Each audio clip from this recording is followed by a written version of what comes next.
Welcome to lawyer academy India. मैं हूं advocate करण मौर्य और हमारी सीरीज चल रही है IBPS SOK एग्जाम को टारगेट कर रहे हैं हम लोग। तो उसी के रिगार्डिंग हमने एक ये MCQs की प्लेलिस्ट बना रखी है।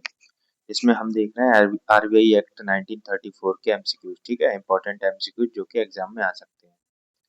तो चलो शुरू करते हैं अपनी वीडियो। तो पहला क्वेश्चन हमारा, दिस एक्ट में be called the reserve bank of India act. इस अधिनियम को reserve bank of India act कहा जाता है। वर्ष कौन सी है इसमें? 1934, 1935, 1949 या फिर 1947। तो इसकी आपको पता होगी वर्ष क्या है। इसकी 1934 वर्ष है, ठीक है।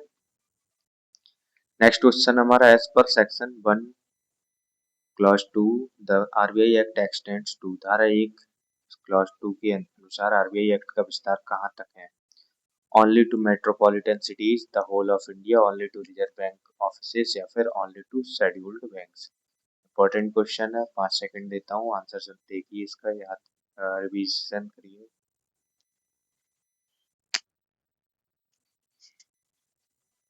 तो देखते हैं अपना क्वेश्चन का answer. The whole of India, पूरे इंडिया पे RBI एक्ट लागू होता है, ठीक है। नेक्स्ट क्वेश्चन हमारा, under section 13 the date on which remaining provisions of the act came into force is appointed by. धारा 1(3) के अनुसार एक्ट के शेष प्रावधानों की तारीख कौन तय करता है? RBI government, governor of RBI करते हैं, सुप्रीम कोर्ट करता है, या फिर central government by gazette notification, या फिर the board of central board of directors. Important question है, 5 सेकंड देता हूँ, इसको आंसर करिए इस वाले क्वेश्चन को।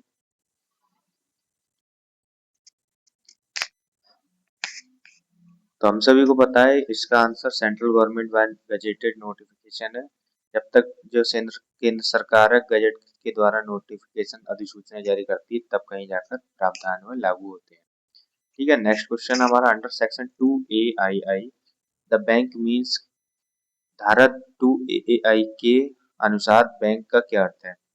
तो एनी शेड्यूल्ड कॉमर्शियल बैंक, या फिर the reserve bank of India constituted by this act, at the state bank of India, या फिर any cooperative bank. Question important है, शेड्यूल नहीं पता है तो शेड्यूल भी पता होनी जरूरी है।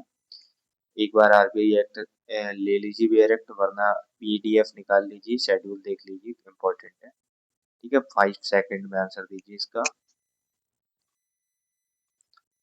तो इसका आंसर हमारा, the reserve bank of India constituted by this act, ठीक है। नेक्स्ट क्वेश्चन हमारा, as per section 2A(III) bank of international settlements is a body corporate established under the law.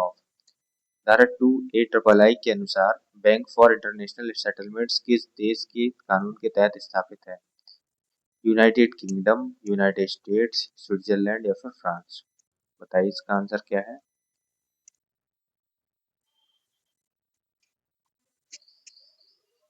तो इसका आंसर हमारा स्विट्जरलैंड, ठीक है, bank for international settlements. Next question हमारा, under section 2E a scheduled bank means a bank included. तो धारा 2E के अनुसार शेड्यूल्ड बैंक का अर्थ किस सूची में शामिल बैंक से है? First schedule, second schedule, third schedule या फिर फोर्थ शेड्यूल। इंपॉर्टेंट क्वेश्चन है, एग्जाम्स में ये आता है क्वेश्चन, बार बार रिपीट होता है, तो इसको बिल्कुल भी मिस मत करिएगा आप लोग।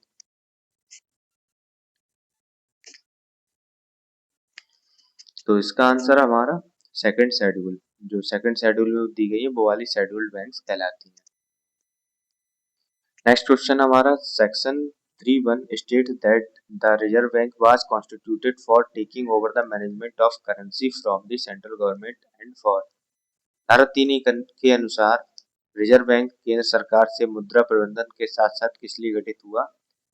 Carrying on the business of banking, collecting income tax, regulating stock exchanges या फिर इशूइंग पासपोर्ट। इंपॉर्टेंट क्वेश्चन है, बताइए इसका आंसर क्या है 5 सेकंड में।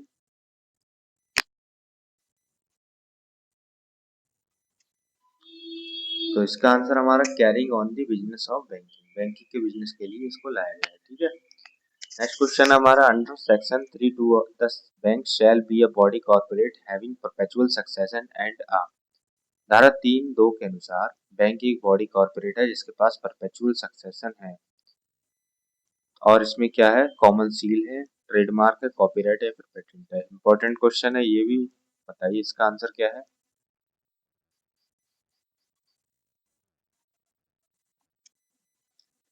तो इसका आंसर हमारा कॉमन सील। ठीक है, कॉमन सील तो होती है अगर बॉडी कॉर्पोरेट होता है तो कॉमन सील हमेशा होगी।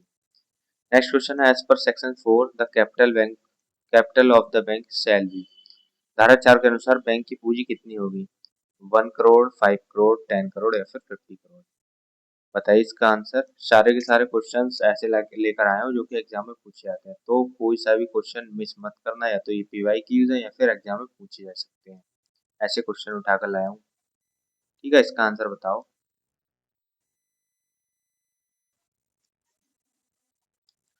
तो इसका आंसर हमारा 5 करोड़ का कैपिटल होना चाहिए।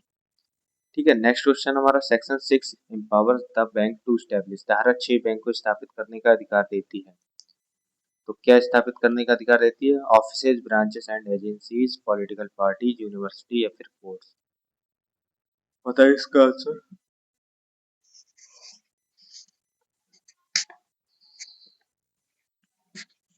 तो इसका आंसर हमारा offices, branches and agencies. Next question हमारा, under section 7(1) the central government may give directions to the bank in the public interest after consultation with. धारा 7(1) के अनुसार केंद्र सरकार जनहित में निर्देश देने से पहले किससे परामर्श करती है?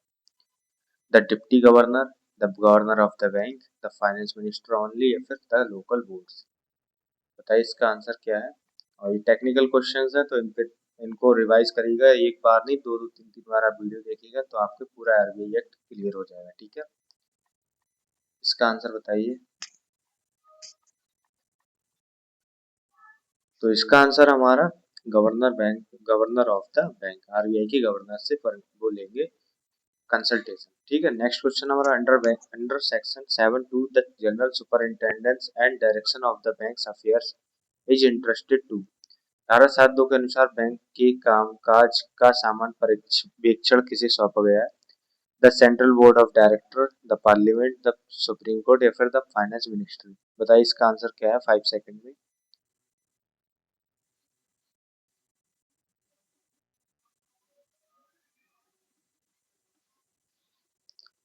तो इसका आंसर हमारा सेंट्रल बोर्ड ऑफ डायरेक्टर्स को सौंपा गया है।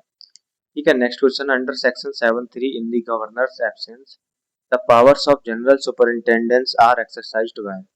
धारा 7(3) के अनुसार गवर्नर की अनुपस्थिति में सामान्य पर्यवेक्षण की शक्ति किसे प्राप्त होती है? The senior most local board members, the deputy governor nominated by the governor, the central government directly या फिर any director chosen by board? तो बताइए इनमें से क्या सही है क्या गलत है। 5 सेकंड देता हूँ आपको। तो under section 7(3) in the governor's absence the powers of general superintendents are exercised by. धारा 7(3) के अनुसार गवर्नर की अनुपस्थिति में सामान्य पर्यवेक्षण की शक्ति कैसे प्राप्त होती है? The senior most local board member, the deputy governor nominated by governor, central government directly या फिर any director chosen by board? Answer दीजिए इसका। तो इसका आंसर हमारा डिप्टी गवर्नर जो होंगे वो जो है पावर का इस्तेमाल करेंगे। नेक्स्ट क्वेश्चन हमारा, under section 8(1)(a) of the central board consists of governor and not more than how many deputy governors? धारा 8(1) के अनुसार केंद्रीय बोर्ड में गवर्नर के साथ अधिकतम कितने उप गवर्नर होते हैं? 2, 3, 4 या फिर 6?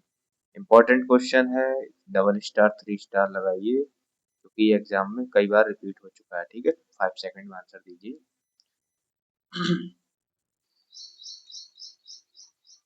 तो इसका आंसर हमारा 4 गवर्नर्स होते हैं। ठीक है, डिप्टी गवर्नर्स। नेक्स्ट क्वेश्चन हमारा, under section 8(1)(c) the central government nominates how many directors other than the local board nominees?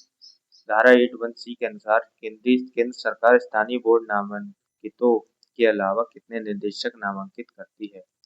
6, 8, 10 या फिर 12? बताइए इसका आंसर।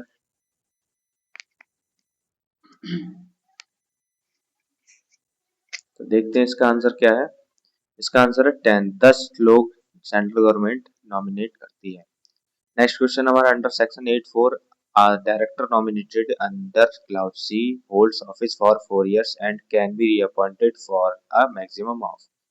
धारा 8(4) के अनुसार क्लॉज सी के तहत नामांकित निदेशक अधिकतम समय कितने समय तक पुनर्नियुक्त हो सकता है? Only term, only one, only 2 term, 3 term या फिर अनलिमिटेड टर्म्स। इंपॉर्टेंट क्वेश्चन है, एग्जाम में पूछ लेते हैं, पीवाईक्यू है एक तरीके का, तो याद रखना इसको। 5 सेकंड में आंसर दो इसका।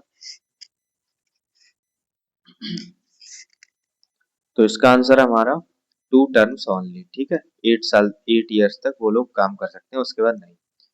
नेक्स्ट क्वेश्चन हमारा under section 8(3) which of the following may attend central board meetings but in is not entitled to vote. धारा 8(3) के अनुसार कौन केंद्रीय बोर्ड की बैठक में भाग ले सकता है परंतु मतदान का अधिकार नहीं रखता? The governor, a deputy governor and the governor and the director nominated under clause D, directors nominated under clause C, directors nominated under clause B। क्या है इसका आंसर? 5 सेकंड में आंसर दीजिए।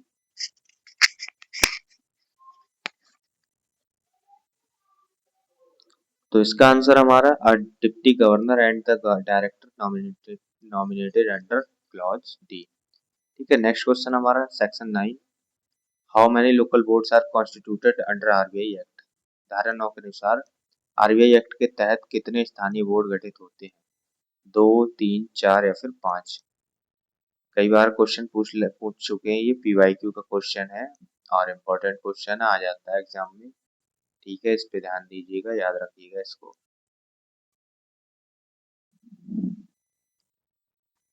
तो चलो इसका आंसर देखते हैं क्या है। इसमें 4 बोर्ड होते हैं, ठीक है, लोकल बोर्ड। नेक्स्ट क्वेश्चन हमारा section 10 of RBI act deals with. RBI act की धारा 10 किससे संबंधित है? Disqualifications of directors and members of local boards, denomination of notes, cash reserve ratio, business the bank may transact. 5 second आपके पास answer देने के।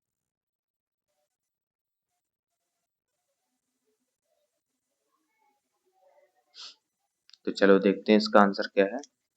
डिस्क्वालिफिकेशंस of directors and members of local boards. Next question हमारा section 11 of RBI act deals with. RBI act की धारा 11 किससे संबंधित है? Removal from the vacation of office, issue of bank notes, legal tender character of notes या फिर meetings of the central board. बताइए इसका आंसर 5 सेकंड में।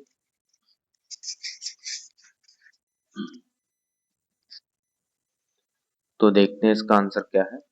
इसका answer removal from vacation of office, पद से हटाना और पद रिक्त होना। नेक्स्ट क्वेश्चन हमारा under section 12(5) a person nominated to fill a casual vacancy holds office for.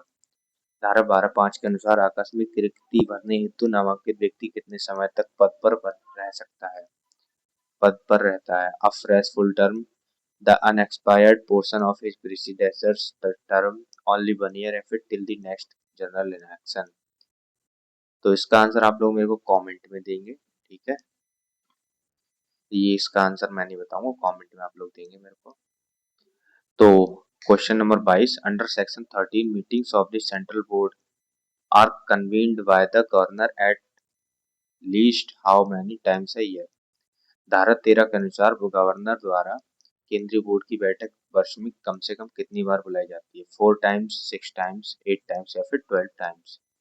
What is the answer your, what is your answer?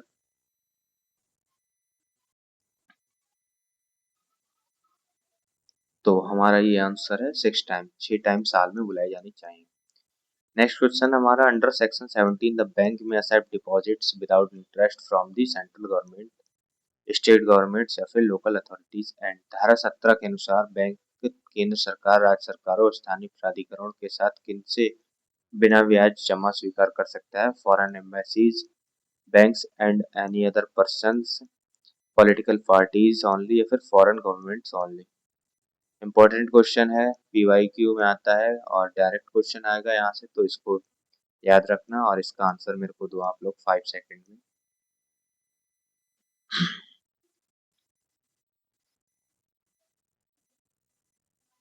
तो ठीक है, देखते हैं इसका आंसर क्या है। Banks and any other persons, ठीक है।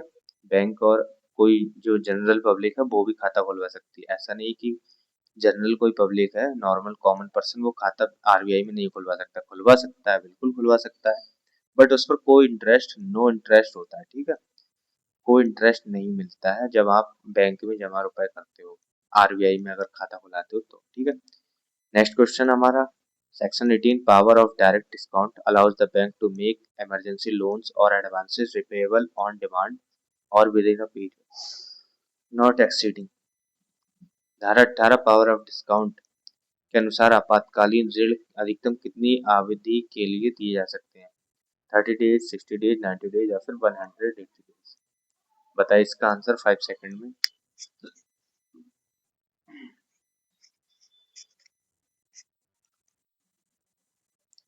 तो ठीक है, देखते हैं इसका आंसर 90 डेज होना चाहिए, ठीक है। Next question section 19 of the RBI act deals with. RBI act की धारा 19 किस विषय से संबंधित है?